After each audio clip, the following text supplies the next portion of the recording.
અમદાવાદ સહિત રાજ્યમાં ઘણા ભાગોમાં વરસાદને કારણે જનજીવન ખોરવાયું છે, જેની અસર શાકભાજીના ભાવ ઉપર પડી રહી છે, જેમાં શાકભાજીના ભાવ આસમાને પહોંચી જતા ગૃહિણીઓના બજેટ પર પણ માઠી અસર પડી છે। અમદાવાદમાં શાકભાજીના ભાવમાં રિટેલમાં 50 થી 60નો તોતિંગ વધારો જોવા મળ્યો।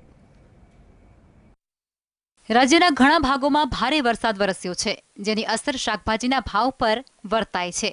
વરસાદને કારણે શાકભાજીના પાકને નુકસાન થતા શાકભાજીની આવકમાં ઘટાડો થયો છે, જેથી રિટેલ ભાવમાં કિલોએ ₹50 થી 60નો વધારો થયો છે, જ્યારે હોલસેલ ભાવમાં કિલોએ 15 થી 20%નો વધારો નોંધાયો છે।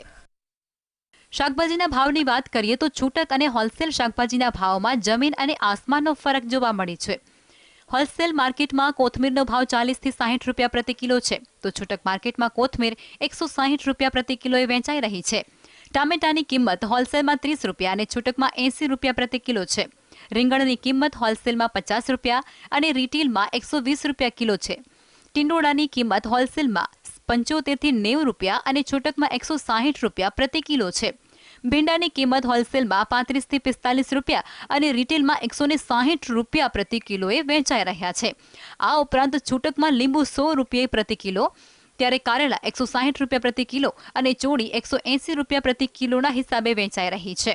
શાકભાજીના ભાવ વધતા ગૃહિણીઓ શું ખરીદવું તે નક્કી કરી શકે એવી પણ પરિસ્થિતિ નથી રહી, કારણ કે દરેક શાકભાજી તો મોંઘા છે, પરંતુ તેની સાથે કઠોળ પણ મોંઘા હોવાથી કઠોળનો વિકલ્પ પણ ગૃહિણીઓને પોષાય તેમ નથી। શાકભાજીના ભાવ બહુ જ વધી ગયા છે। 60 રૂપિયા 80 રૂપિયા 500 250 શાકભાજી થઈ ગઈ છે, ત્યારે મેનેજ કરવું બહુ જ કાઠું પડી જાય છે। કઠોળ ખાવા ઉપર દાળ ખાવા પર મજબૂર થઈ ગયા છીએ। એ બી મોંઘું જ છે ને, તો એ પણ બહુ મોંઘું જ છે। અને સામાન્ય કોથમીર લેવા જાય ને તો 10-20 રૂપિયાથી નીચે નહીં આવતા।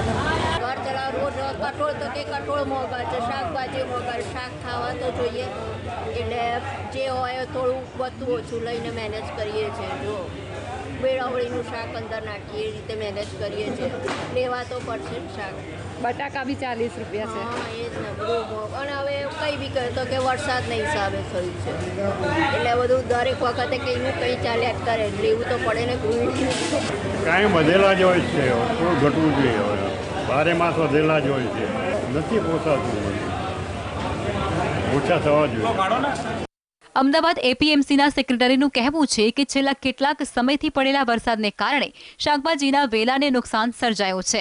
પરિણામે રીંગણ, પાપડી, દૂધી, કાકડી વગેરે જેવા વેલાવાળા શાકભાજીનું ઉત્પાદન ઘટ્યું છે। માંગ સામે આવક ઓછી થવાથી ભાવમાં વધારો જોવા મળી રહ્યો છે।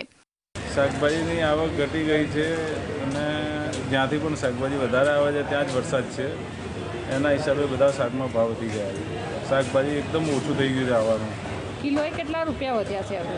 કિલો 50-60 રૂપિયા વધ્યા છે। અત્યારે વરસાદી સિઝન ચાલુ હોય, આમ ડેલી બેઝ ઉપર જો 30 થી 25 થી 30% માલનો ઘટાડો જોવા મળ્યો છે અને 25% માલના ભાવમાં વધારો છે। અત્યારે જુઓ તો દાણામાં હાઈએસ્ટ ભાવ વધારો છે। એનું કારણ છે કે દાણા ગુજરાતની અંદરથી આવતા નથી, મહારાષ્ટ્રમાંથી જ આવે છે ને એમાં પણ આવકમાં ઘટાડો છે। ઉનાળામાં ગરમીને કારણે શાકભાજીના ભાવ વધે છે। ચોમાસામાં વરસાદને કારણે શાકભાજીના ભાવ વધે છે। વર્ષમાં બહુ ઓછા દિવસો એવા હોય છે જ્યારે શાકભાજી સસ્તી હોય છે।